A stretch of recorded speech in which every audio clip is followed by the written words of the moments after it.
Karyn Bryant for MMA H.E.A.T. I'm here with Josh Koscheck, who's facing Robbie Lawler at UFC 157. And you know, it's an interesting fight. You're kind of welcoming him back to the UFC. So what did you think when you made that when they made that matchup for you? Yeah, you know, my manager Bob Cook called me and was like, "Hey, you know, you want to fight Lawler?" And I was like, "Yeah, sure." You know, it's like I really never turned down a fight to anybody. You know, Robbie Lawler has been around for a long time. He's a veteran of the sport. You know, he was in the UFC back when the UFC wasn't the UFC it is today.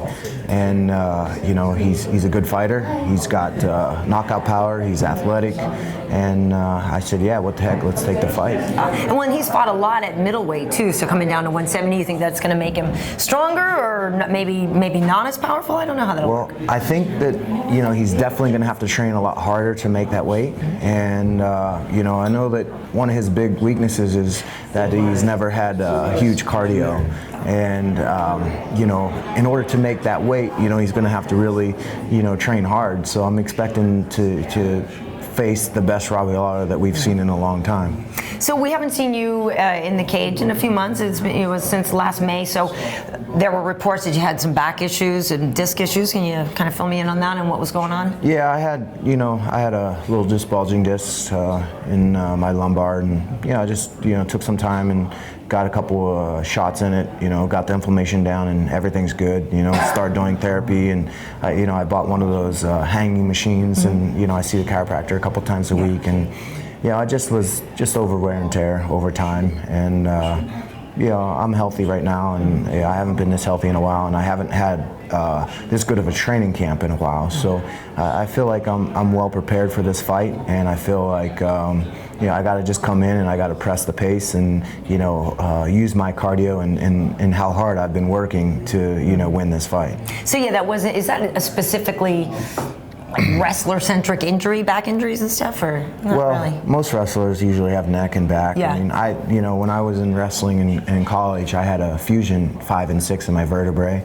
You know, so I've been, you know, I've been plagued, you know, for quite a while, just because of the way we train as wrestlers, and a lot of wrestlers end up having this type of surgery or procedures done. So, but I'm better off right now, and I'm healthy. We were talking at lunch about wrestlers and the mindset that you bring to fights, and how you guys are, in some ways, so much more durable than people who train initially in other sports. Why do you think that is? Well, if you think about a wrestling season, you know, the year I won the nationals, I was 42-0 as a wrestler, and you know, I had 42 matches that year, and it's not even a year. It's right. You know, 3 or 4 months, yeah. And you know, you're competing twice, sometimes 3 times a week, sometimes, you know, 2-3 times a day. You know, depending on the weekend of a tournament, and you know, so you know, it comes to our nature to compete. Yeah. You know, and you get a bump, you get a bruise, you get back in there, and you got to win the next round. You know, so as in wrestling, it's just in our nature. Yeah, it's an interesting career you've had so far. You've gotten really close in title fights, and now it feels like do you feel that, in a sense, that you're just trying to work your way back up there? Or is your mentality different now that you've been in here a little while? Or? No, I still have the same mentality. I want to come in, I want to win fights and get paid. And you know, if I can do that, then at some point, you know, I'm going to get back to the title shot. You know, I feel I'm still, you know, up there with the top of the best. You know, my last fight with Hendricks, you know, there's a lot of questions of like who won that fight, and you know, so you know, I use that to motivate me. I use it to you know, basically give me some fuel. And you know, that was my first training camp on my own, you know, from, you know, leaving San Jose, and you know, it wasn't the greatest training camp, but I don't make any excuses. You know, Johnny Hendricks, I guess, you know, by a couple of the judges, you know, said that he won, and you know, that means that I lost. So that's life, and you know, you go back to the drawing board, you reevaluate your goals, you reevaluate where you want to be and where you want to go, and you know, I've done that, and you know, I know where I want to be. You know, I want to be you know, the UFC Welterweight Champion. I know. You know, am I willing to put the work in? Absolutely. You know, I've never shied away from not working hard, and I feel like you know, I just got to continue training, and you know, come out and instead of fighting, you know, 60%, 70%, 80%, I got to fight 100%. You know, I got to be in there, and I got to really fight. Mm-hmm. And you know, I was thinking back earlier in my career when I first had my fights. You know, I was like, yeah, I felt like this sport became a sport to me and not a fight. and you know I got to come out and fight, and I can't take it as a sport. You know, this is a fight, and that's the plan. And so you think you can look back and recognize fights that you only fought at 70% or something like that? Yeah, you know, I can look back and say, you know, hey, I wasn't there, or else I was, you know, portraying it as a sport. You know, it became a sport to me for a while instead of a fight. And you know, come February 23rd, I got to make it a fight. So now, what was the catalyst for that change? Was it the fact that you started training on your own at Dethrone and you broke away from AKA? Is that what kind of brought it back? Or? Well, I think the fact that it became a sport when I started learning how to strike and learning how the jiu-jitsu aspect and learning the techniques, you know, and it's like, okay, I have all this technique, let's apply it instead of going out there and just kicking somebody's ass, you know, and just saying, this is a fight, I need to fight this guy, you know, instead of, you know, going out there, okay, work my 1-2s, my jabs, my kicks. Yeah, it worked, you know, I got some good knockouts and stuff, but I feel like I got away from it being a fight and, you know, being, you know, obviously just a roll down fight instead of a sport. No, I guess then that would make me think, and I don't know what kind of relationship you guys have, but that would make me think that you might be like a Nick Diaz fan, because when you look at Nick Diaz, he always seems to kind of have that feeling, to kind of mad at Carlos for point scoring and not fighting and that kind of thing. So I'm wondering, when you look at the picture of your contemporaries in the welterweight division, is he somebody that you like? Is he somebody that you want to fight? Is he somebody that you're hoping beats George? Do you want George to beat him? I mean, how does that? Did you say well, a fan? I mean, but you know what I'm saying. Maybe No, not a fan. I'm not a fan. You're not a fan. Yeah, his values and my values are way different. Yeah. You know, he does things that I don't do, and you know, with the you smoke mean in the outside pot of the, yeah. and things like that I don't associate with that, you know, Right. and I'm not saying it's wrong, you know, that's just what he does. That's just not my thing, and I'm not a fan of Nick Diaz, no. And you know, I know that you know, it just seems like now in the UFC it's like, oh, if you can talk a good game,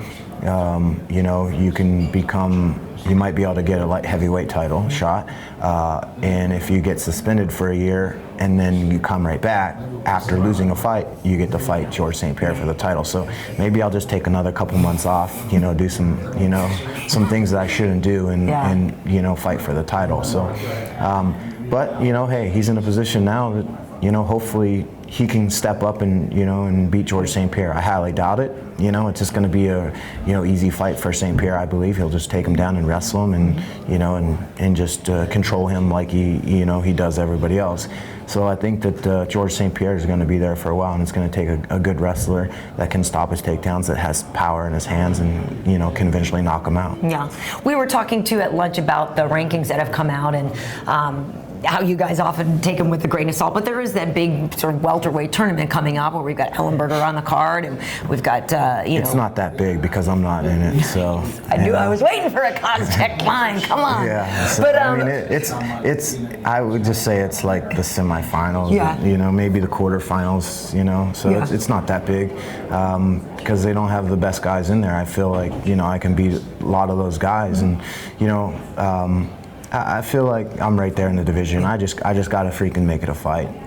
No, I know you're very close with Jon Fitch, and I'm wondering what your thoughts are on the fight he had with Demian Maia, because Demian, you know, really just was in command of that fight. Yeah, Demian Maia is a tough guy. You know, he's a big 170-pounder, and it's like, for example, you have like a Daniel Cormier type of wrestler. You know, he's that guy in jiu-jitsu. Yeah. His jiu-jitsu is Olympic caliber. You know, that's like taking a high school wrestler and put him against Cormier. You know, he's got that good of jiu-jitsu. So, you know, we kind of knew, you know, coming into the fight, you know, and I went over and trained 1 or 2 days with Jon, and just kind of had a feeling. I had a feeling that, you know, if he can keep the fight standing, then his chances are going to be better. But on the ground, you know, Demian Maia is tough. You know, he's very good. But Jon Fitch didn't get submitted. You know, it showed how durable and how tough he was. I mean, Maia had his back for a whole round almost, and never submitted him. So, you know, hats off to Jon for that. You know, he's a tough son of a gun. You know, to get in a position where you have, you know, a Olympic caliber jiu-jitsu guy, you know, on your back, and you know, all over you. So, and not get submitted, it's pretty impressive. Do you get the feeling that people like to portray you as the bad guy when you're fighting? That, you know, you get the anti-hero moniker, and sort of the guy that people sometimes like to Oh, that's all of the whole internet warrior thing, you know. They're all like tough guys, and Tommy tough guys, and it's like, when's the last time one of those guys have done something great, you know? They're probably just fat asses sitting around eating donuts and, you know, drinking beer and thinking they're tough, you know. So, and they don't know the value of hard work and what us fighters put into it. And you know, it's funny because, you know, every fighter in the UFC trains their ass off to get to where they're at, and it's a lot of dedication, it's a lot of sacrifice, you know. It's like, you know, going to bed early, getting up early, doing your diet, things that you don't want to do, but you do it because you want to win. And you know, that's what people don't understand about this sport. It's not like a part-time thing, it's a full-time gig.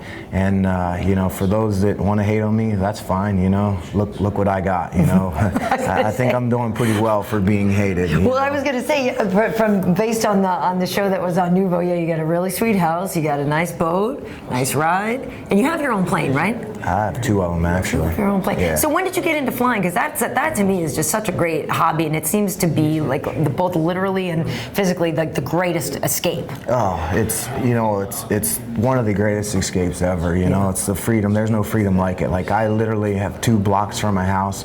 I say, babe, let's go. We're getting in the plane. We're going over to the beach today, and, you know, we cruise over to, like, last weekend we went over to Oceana in by Pismo, and you know, they have this program called Fly and Ride, where you fly in, and then they have bicycles there, and you cruise down to the beach and spend, you know, the afternoon on the beach and walk the beach and stuff. So there's no greater feeling in the world. And you know, in you know, like Fresno to LA in 50 minutes, you know, Burbank, I've flown in, I mean, I'm flying everywhere in that thing, and it's a freedom that, you know, like is really cool, because I can just be like, you know what, let's go, we're going somewhere, and get up and go. You know, we fly into Oakland for the Raiders games, you know, San Fran for the San Fran games, you know, everywhere. We do all kinds of stuff in that thing, and it's cool because it's, you know, it's like something that I'm proud of, because I, you know, didn't really know much about flying, and I self-taught. You know, I went out and found an instructor, found the plane that I want to buy, found,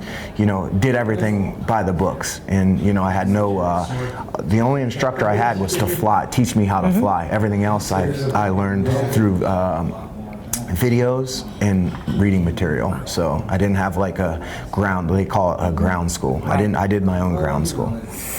Dedicated man. Yeah, well. You gonna fly yourself into Anaheim?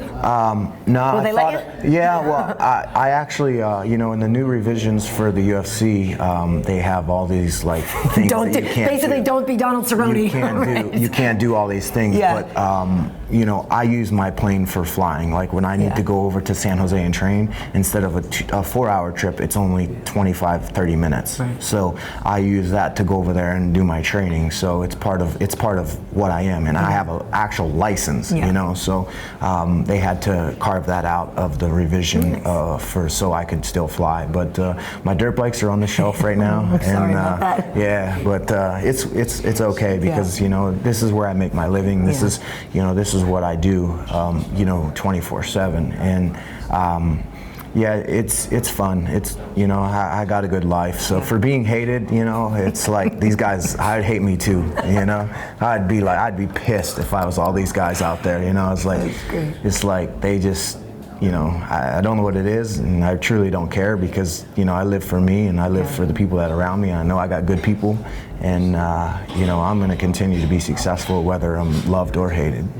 Well, and you just gave me the perfect title, Josh Koscheck, I'd hate me too. That's perfect. Yeah, seriously, I really would. I really would. Well, thank you for taking the time to talk to me, and maybe one day I'll go up in your plane and be cool. Yeah. I would love that. I've done some trick flying. I didn't, you know, I've gone on planes where they let you do like hammerheads and barrel rolls and all that stuff, and it was intense. You'll have no hammerheads and No, I don't want to. I'm not saying I want to do that again, but it was pretty nuts. But I'm looking forward to your fight with Robbie, and I think it's going to be a good match, so thanks for talking with us today. Yeah, thank you.